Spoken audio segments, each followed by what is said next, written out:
Ooh,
tired.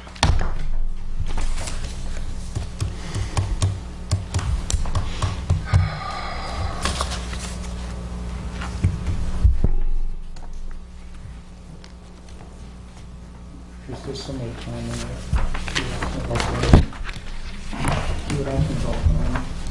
Incubator 2 We years. voted on this already, didn't we? That's what I was just asking Paul about. I was reading the minutes and somehow misread They were one saying of at the them. meeting last week that about 2 years to implementation. In our actual board meeting, it was made very clear to our executive director that timeline needed to. Conference call by Tuesday. That's the police officer that we approved last week.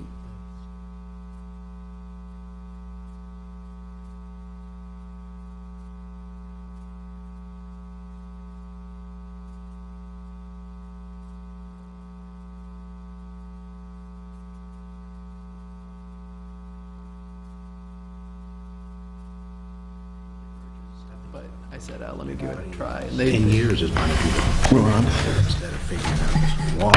It is 6 o'clock. This meeting is called to order. Charlie, would you lead us in the Pledge of Allegiance, please? I pledge allegiance to the flag of the United States of America and to the republic for which it stands, one nation, under God, indivisible, with liberty and justice for all. Our first order of business is to approve the minutes of our September 13, 2010 meeting. And we approve the minutes of September 13 Select Board meeting. Second. It's been moved and seconded that those minutes be approved. All those in favor? Aye. Opposed? Those minutes are approved. Next, we move on to the September 13, 2010 work session. I move that we approve the minutes of the September 13 work session. Second. It's been moved by Darrell, seconded by Charlie. All those in favor? Aye. Opposed? The minutes of the September 13, 2010 work session are approved. Moving on to the September 20th, 2010 work session. I move that we approve the minutes of the September 20th Select Board work session. Second. It's been moved by Darrell, seconded by Charlie. All those in favor? Aye. Opposed? Those minutes are approved.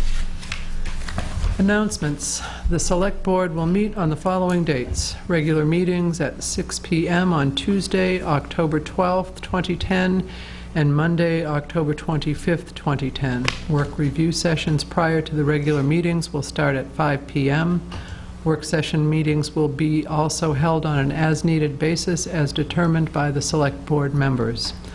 All of the above meetings will be held in the Town Hall unless otherwise posted. town offices will be closed on Monday, October 11, 2010, in observance of Columbus Day. Weather observations for the month of August are available in the town hall. The town of Plymouth is accepting letters of interest for the nonprofit committee. Current members should submit letters if they wish to continue on this committee, and all those interested should please submit letters to the Town of Plymouth, 6 Post Office Square, Plymouth, New Hampshire, 03264 by October 8, 2010. Announcement of new members will be made at the October 12, 2010 Select Board meeting. Nothing. Personnel, nothing. Updates, we have nothing. Visitors, nothing. Appointments. Chief Temporino. Introduction of part-time police officer Peter Todd. Peter, could you come up here, please? I know I've mentioned this to you before on a couple of occasions, but I wanted to take this time to introduce Peter Todd. Peter Todd made entry into law enforcement through Plymouth Police. He actually, his first 6 years as a police officer was with us. And Peter and I got in trouble together when we were really young police officers. And years ago, Peter went off, and now he's just finishing up 14 years with the state police. As of tomorrow will be his last day, so he's got his 20 years in, and he's ready to leave. And Peter wants to come to work for us part-time. Peter has spent a considerable amount of time being a troop detective. He has an invaluable amount of knowledge in investigative work, and has a lot of contacts and clientele in that business, which is exactly what we can really use right now. So I want to introduce him to you. Peter, this is the board chair, Val Scarborough. Yes. And Peter, to your right, this is Ray Gosney. Daryl Brown. Thank you. And to your left, Charlie Kern. I'm sorry. Thanks. How are you? Any questions at all? Well, just like to say welcome and to let the public know that the Select Board did approve Peter's appointment as a part-time officer at our work session last week. So it's official, and you just need to come in tomorrow for the swearing in. I've left Peter's appointment with Paul for you to sign, and he'll be in tomorrow to the town clerk for swearing in. Excellent. There you go. Thank you very much. Thank you. Thank you. Welcome aboard. Chief. Have no comments, no purchase orders. Committee reports. Charlie? I attended the Plymouth Village, Plymouth Village Water and Sewer District, their last meeting, which was a week ago Tuesday. It was fairly short and non-eventful. I filled them in on what we've been involved in, which is usually my primary function there. In addition, I was at the Rotary, the duck race, which I think made between $8,000 and $10,000, but they're not finished yet. They don't know exactly what it is.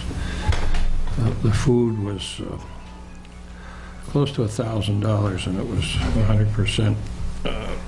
Alex Ray donated all the food. He actually cooked most of it, and proceeds went to the Rotary. Most of the money goes toward the scholarship fund. So that's it. Right. Butch? I haven't made a school board meeting. I mean,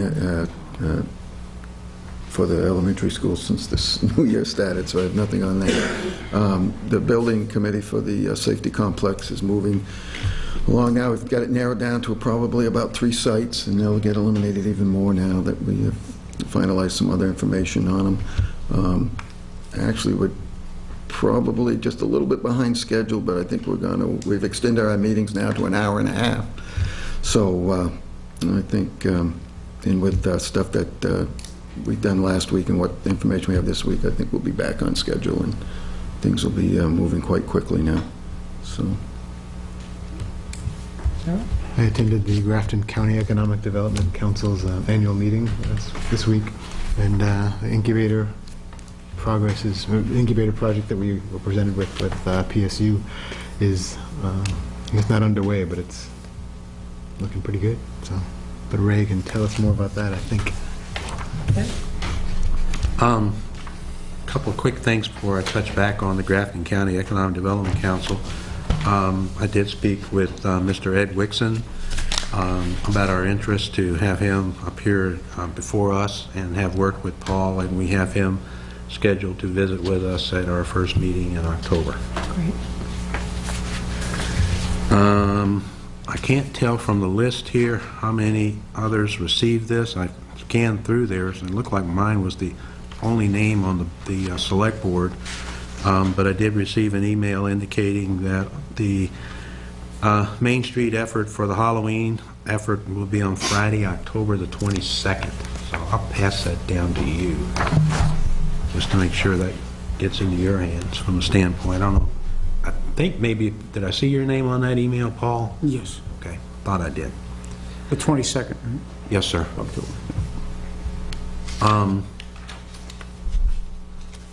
It was distributed earlier this evening. There was a study that the Grafton County Economic Development Council commissioned to be undertaken by Plymouth State University, in particular the Center for Rural Partnerships. And we had Thad Gulbinson actually deliver the highlights of that study. The full study is not in our hands yet. When we do have that, we will see that the town has provided copies of that for distribution. But on the slides that you have in front of you, I would point to a couple of them of interest. The first one that's of interest is on the second page on the inside at the bottom, and it reflects the Grafton County unemployment rate.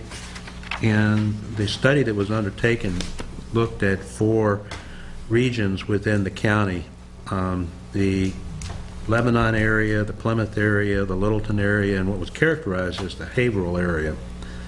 And if you'll find it interesting to see the various unemployment rates within those various regions. It was surprising to see where the Littleton and the Haverhill was. In particular, we're just slightly above in the Plymouth region. This is not the town of Plymouth, but the Plymouth region. Just slightly above the actual Grafton County rate for the period of 2009 through the first quarter of this year. The other piece of information that I draw your attention to is actually on the very last page on the inside. There's 2 graphs there. One is the population estimates between 2000 and 2008, again in the various labor markets.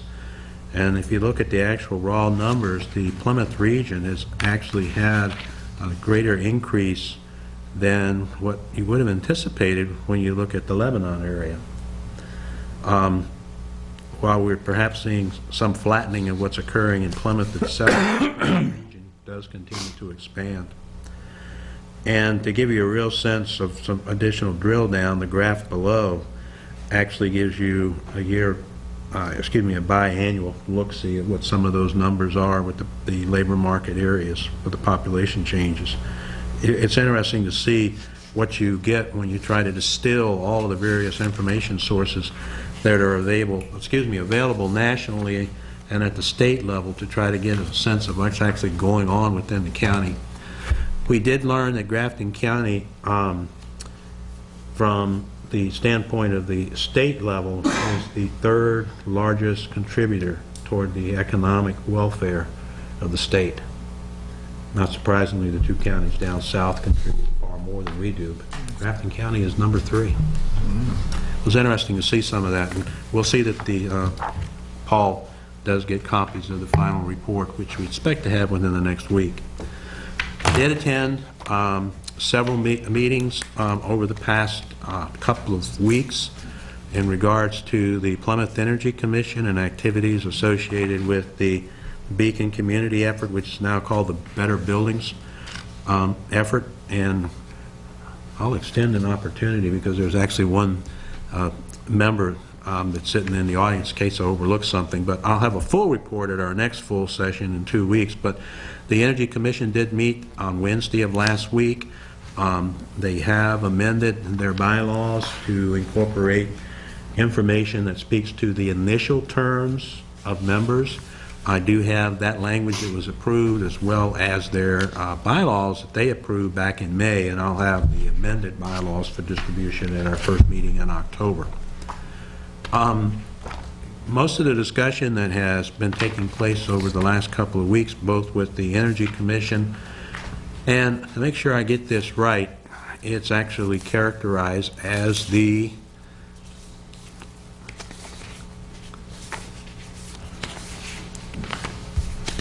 here we go. The pre-organizational meeting of the Plymouth Energy Reduction Council, which is the group that's come together in the town to focus on the efforts of helping with the communications and outreach associated with the Better Buildings effort. They actually had their meeting last week also. And I'm pleased to say that both of the two more recent meetings, the one that was held back in August and the most recent one, there's been healthy discussion about what are the things that the town needs to be kept abreast of by the town. I'm talking about the town governance. And there was a 1-hour conference call that occurred just this morning with the Community Development Finance Authority. Representative has just been hired, a lady by the name of Kate Peters, who's actually leaving the governor's office to assume that position. She's going to be managing the Better Buildings project from the standpoint of the CDFA. They've also hired a finance individual, so we had a chance to meet that individual on the phone this morning, we being myself and Paul Phillips. And we had a good conversation about making sure that, A, we had an opportunity to participate on the front end before decisions were made so that the interests of the town perhaps could be factored in. And that as things become clearer, we would welcome the opportunity to either channel them back through Paul and I to the Select Board, or to set up opportunities for representatives at the state level, as they have been doing, to come in front of us to share information. I have a much more comprehensive report that I can actually scratch out some of the key points so that you'll have the nuggets to have in hand. It's been quite active. Why did you say Kate Peters? What's her job? Kate? Pardon? What was Kate Peters? What was she? She was with the governor's office. She was one of the assistants to the governor. And she's left that and now gone to go, and she's in a transition right now, 2-week transition to CDFA. But she's going to be the manager that's going to be overseeing the Better Buildings project from the perspective of that organization. Had an opportunity to work with that young lady over the last couple of years on other initiatives, and we're very fortunate that she decided to make that move. Well-qualified individual. Okay. And I attended the first Campus Community Council meeting of the year this week, or last week, and it was very well attended by both community members and students and school administration. A number of concerns were raised about an increase in irresponsible student behavior, to put it mildly. And community members with concerns about everything from noise to broken glass to well, egregious behavior generally in the neighborhoods. But I guess on the upside of that, we did have representatives of student government present who were very receptive to the complaints, were horrified to learn that their fellow students were behaving in some of the ways that they learned about that night, and were very open to having the student government become involved in assisting with the solution to the problem. So it was disturbing to hear that. All right, we have no new business, and under other business, at our work session this afternoon, Kathy Hillier, our executive director from the Pease Public Library, came to us and requested that we consider waivers of the bid process for a couple of purchases. The Select Board opted to require that the library go out for bids on computer systems, including purchasing of a new server and purchasing of additional computers and maintenance contract for the library and the addition that they are putting in over there. We also considered a request that the library obtain estimated costs for the very specialized shelving that they use, rather than going out for bid on that. Apparently, there are only 3 or 4 companies nationwide that produce this unique library shelving, so we approved for the library to go out for estimates rather than a competitive bid process on that. And no unfinished business. Do we have any public comment? Yes, Patrice. Good evening. I just wanted to make sure the selectmen were in the loop and find out about a bunch of meetings that have been going on in the neighborhoods. We were happy to have Val at the CCC, where she actually, and Charlie also heard some of the commentary, but I wanted to give you a draft of the minutes that I made, which is basically an account of most of the different people who spoke. Just so all the selectmen are aware of the kind of behavior that is going on in our neighborhood. And as people who came to that meeting, first there was a neighborhood meeting at the Hinkle's house, because the behavior from the beginning of this year was just unacceptable. And, you know, all of us who live there figure it takes a few weeks for the kids to settle down, but it was just getting out of control. So we were concerned that there weren't more police, we didn't see foot patrols, and the level of activity was unparalleled for the last at least 5 years.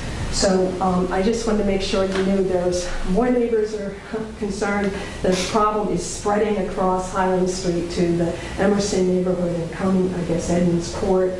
There are some problem party houses over there. And when I was talking to people and heard things like they were afraid that we didn't have enough police officers to make arrests, that concerned me. That we knew and we experienced from the noise in the neighborhoods that large underage drinking parties were being broken up and kids were just going out looking for another place to go. I was concerned about that as a mother, and as a former prosecutor, I know before we found a way and no police officer was allowing people, known underage drinkers, to walk away. We have to find a way to take care of that problem, and we need the college's help. So the neighbors had a good meeting at the CCC. We also decided to try to go right to the kids, something that we haven't tried before. And we and Doug McLean, also Don Stowe, went to the student Senate meeting last night. So we talked directly to the student leaders. The student leaders we found very receptive at the CCC meeting. They actually invited us, open invitation to members of the public to go and participate in their meeting. So we wanted to do that and include them as, they had great ideas about incentives. We're trying to find incentives to curb this behavior. But I also think we're in a situation where we just need to take all stops. We did many things over the years that worked. And it seems sometimes when things are going well, you kind of pedal and we get complacent about things. And I know we didn't do things like have community barbecues, although I don't think that's really effective, because the problems are being caused by most of the on-campus students coming off campus looking for a place to stay and then roaming around from literally 1 o'clock in the morning. I mean, the noise doesn't even start till after midnight, till 4 a.m. So we know, there's not enough police in town to take care of all of the problems. But we feel that, and I'd like to ask as a citizen for the board's help in engaging again with communication with the college officials. We used to have cabinet meetings with the selectmen. We think that we just have to pull out all stops now and go back, see what works, ask them to, I had a letter, I went through my files and found a letter from Dean Morton, not Dean, he's then president, September of 2003, where he read the riot act to the kids. I mean, we need everybody to get on board to stop this stuff, because the genie's out of the bottle, and it's really hard to get her back in after she's been let out. But the outrageous behavior that we've seen, the disrespect, the actual vandalism, other things that I don't even want to mention. I hate to even bother our selectmen with this stuff. I think it's ridiculous. But I know from living in other places and having kids in other college campuses and visiting other campuses that it doesn't happen everywhere. And I feel somehow there's an atmosphere of violence that has developed in Plymouth and in UNH. And at different times, we've each been successful in beating it back.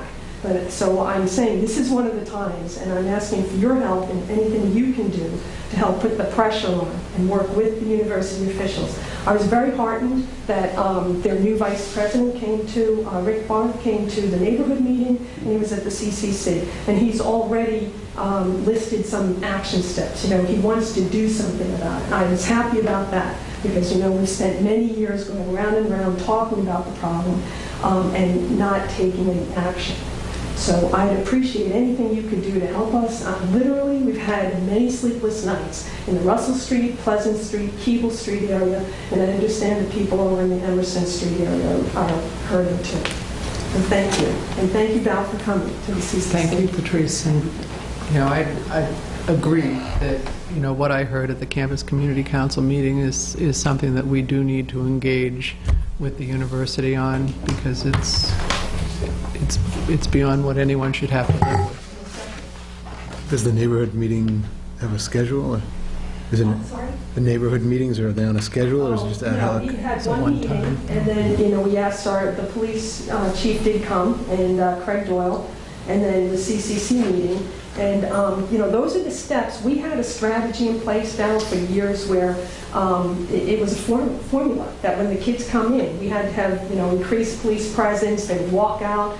They just were everywhere in the beginning so the kids would get the idea that, you're not going to get away with this stuff. And for whatever reason, I think we got complacent and just didn't realize that it's coming back. I guess they got the title of Party School again on some magazine, so maybe these kids are feeling that they have to live up to their reputation. I don't know what it is, but it's something that, if we don't come out and force in the beginning, then I think they just, we've actually heard comments where they're bringing kids from other towns and stuff now because they think they can have a good time. Nothing will happen. One of the things that also came out at the meeting was just the fact that in this day of text messaging, if there's a party at X address, 100 kids learn about it and show, 75 of them show up. So it's not, communication about events is a lot bigger than it was when people didn't have cell phones and text messaging. That gets out. Yes, sir. Mr. Yes. Hinckley. Hi, thank you. I'm a newbie in town. We've only been here 4 years. My name is Frank Hinkle. This is Jane, my wife. We've opened the Tea Rose Inn Bed and Breakfast. I'm sure that you've heard it. I'm coming from I have a little bit of experience. I was 32 years in law enforcement, retired chief of police. I saw the initial response this fall. And I had a few questions that kind of concerned the town. I would worry about a little bit of liability on this. The procedure, the way that it's done is you have a party. Let's say we have a party of 50 to 75 kids. My experience, and I've gone around for 3 years for Don Stowe, doing surveys of his property at those during the night. My experience is anywhere between 40 and 50% of those kids are underage. The cops are going out there and doing a great job, proactively going out, identifying the party houses, identifying the party, and then trying to squash it a little bit early on, hopefully. The parties are cranked up at about 11, 12 o'clock, and that's their max number. Sometimes it balloons a little bit after the bars close, but still, you know where the party houses are. Cops go out, proactively take and break up a party. Now we have taken a party that's affecting a couple of neighbors, and we've thrown 50, 75, 100 kids out into the community at 1 o'clock in the morning. Most of them are drunk, and a good percentage of them are underage. Now, the police officer, doing the right thing, breaking up the party, has just now spread the problem out into the neighborhood? I don't have the answer. And I've just posed the question as to what the liability that we've exposed ourselves to as a town. We have an underage drinker sitting on a couch, safely drinking a bottle of beer. He complies with the order to go out of the party, to leave the party and break the party up. He's 19 years old, starts walking across the street, and somebody comes along and hits him. Is the town liable for the police officer taking the action of taking that kid out of a safe environment and putting him out into the neighborhood? I don't know the answer to that, but I think it's a question that needs to be looked at. What are the procedures when the police break up a party? What can they do? What should they do? And how it should be done in order to mitigate not only the problems that are being spread out into the neighborhood, but to limit the liability exposure to the town, to the officer, to the police department.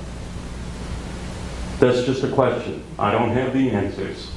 Those are several really good questions. And I appreciate your bringing them up. Just that we need to do something. I've been in law enforcement for a long time, and it is out of control on the street. It really is.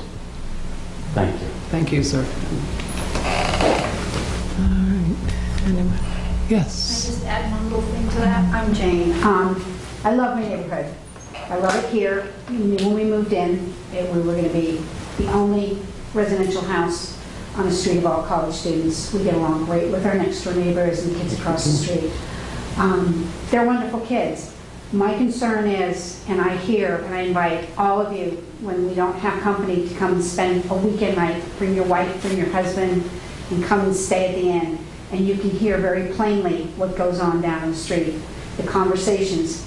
And my only comment is, I believe a lot of these kids, they've got our number, okay? Gentlemen, no disrespect, but a mother's take on it, and I think Patrice would agree with me, we see the little things that Dad doesn't see. We hear what goes on, and the conversations go, oh, F&A, yeah, no, you can go to any party. Please don't check your ID here. I'm hearing it coming out of 10 Pleasant. I'm hearing young ladies, okay, right on the corner where the light pole is in front of my house on Keble Street, being sick, going, oh my God, I'm so sick, help me, take me home, I can't believe this, I'm only a baby, I'm 18. I mean, this is coming from the street. And then the fact that somebody just the other night is screaming for toilet paper as she's squatting down, doing her business in full view of everybody walking by. And this is what I'm worried about. I'm worried about somebody's going to get hurt. These are somebody's kids. Thank you. Does anyone else have questions, comments? I think the landlords, I've had some surprises recently because I've got my party apartment out of 4 of them, one's moved. The bad one last year is now calmed down, but I've got another bunch, and it turns out they're all athletes, all football players. Usually football players are pretty good tenants because the alcohol doesn't fly with their coaches. But I think when I was in college in Philadelphia, the police used to bring, when the Overbrook High School kids went crazy, they'd pull up Horn and Hardart's front sidewalk, which was wide enough to back the Black Maria right up to the revolving door. They put all those kids in the truck and take them back to their neighborhoods and say, next time we're going to bring you to jail. And it usually broke it up. I think what we might want to do is have a reign of terror for a while, where we just pick them up and put them in a cage someplace until they sober up, and have the college come down and make sure they've got all their names and everything else. Charlie, I think that's something that we really need to pursue in a meeting with both our police chief and Colonel Doyle. And, you know, it's a good suggestion, but I don't think it's something that we can make a decision on here without input. Well, maybe we should ask the police for some suggestions, because so far what they're doing doesn't seem to be working. I agree. But I think we need to get all the parties together in order to achieve that. And sooner the better. Yes. We should probably, if we can get them in here this week. This The week. next CCC meeting? The next CCC Too meeting far is away. until October 26th, so there's time between now and then, and of course, the Student Senate meets every Sunday, so that's now become another venue that this can be raised. I had been attending those last year. Do we want to make a presence there? Or have some kind of I representation? think we should, This is a especially since Student this is Senate. going to be coming up. What does the Student Senate have in the way of authority? Well, I mean, they've all got a lot of good ideas, but frankly, that CCC meeting I sat through was, it didn't, I don't think it produced anything. I think, well, they were making suggestions that they were bringing back to the whole Senate, and then I think they're looking for ways to use peer pressure and to come up with peer incentives to, I think responding to Ms. Scott's pull out all the stops. Yeah. It's not a meeting that we shouldn't be of some voice at, you know? right, So, so do we want to Yeah, I think it's a good idea if we have somebody there. have somebody go?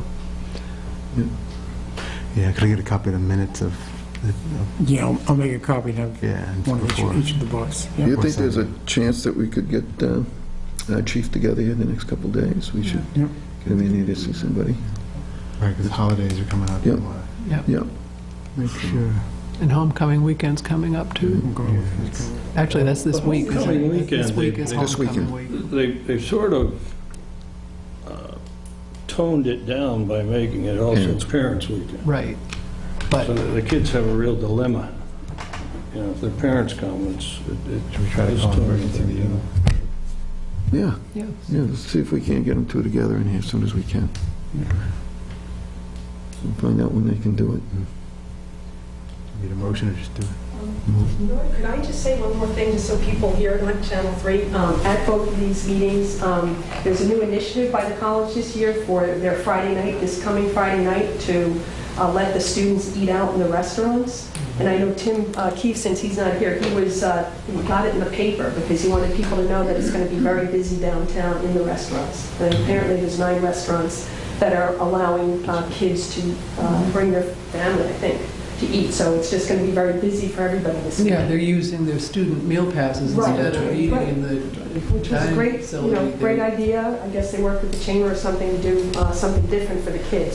But just so people know that it's going to be very busy if you're trying to eat downtown on That's Friday. right. Good point, thank you very much.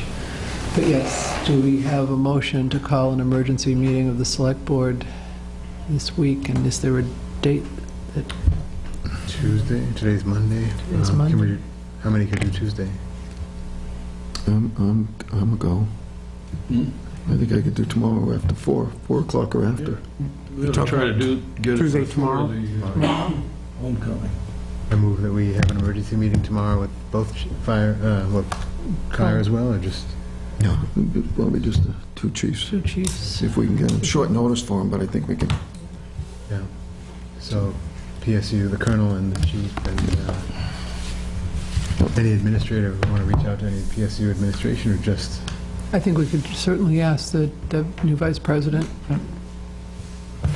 Rick Both. Yeah, What he said. I'd move. Rick Barr. Yeah. All that Okay. tomorrow, 4 or 5. Let's see what they can, when they can be here. I can be here at 4. Can be here at Sometime 4 after o'clock. Yeah. It's been moved by Darrell, I'll second it. seconded by Ray. All those in favor? Aye. Okay, so we will have an emergency meeting to discuss the campus student issues. Madam Chair. Yes. Do we want to talk about LGC?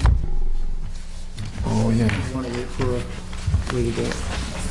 The The impact, impact. possible impact. We can. I attended a LGC workshop on budget this week, and one of the things that came out of that was a change in, anticipated changes in state aid to towns and cities in the state. Probably the most dramatic item that was presented there is state education grant in fiscal year 2012 is expected to go down. Under current law, it will go down in Plymouth by $1,180,025, which if that does happen, if there isn't a change to it, will have a very significant impact on our tax rate in the town.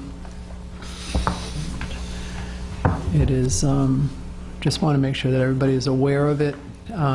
As we learn more about that, we will certainly be presenting more information. And did you have anything you wanted to add to that, Paul? It's very new, and we're still, It's, right, there are attempts, we're getting together as managers to try and not have that happen, because the significance could be a $3 to $4 impact on our town per 1,000 on our tax rate. This is just another way of the state trying to balance their budget at the cost of the town. Right, this is going towards a deficit that the state has. exactly. Madam Chairwoman, I move that we adjourn. It's been moved. Moved by Darrell, seconded by Charlie, that we adjourn. All those in favor? Aye. This meeting is adjourned. Do we agree we'll start Wednesday at 4:30?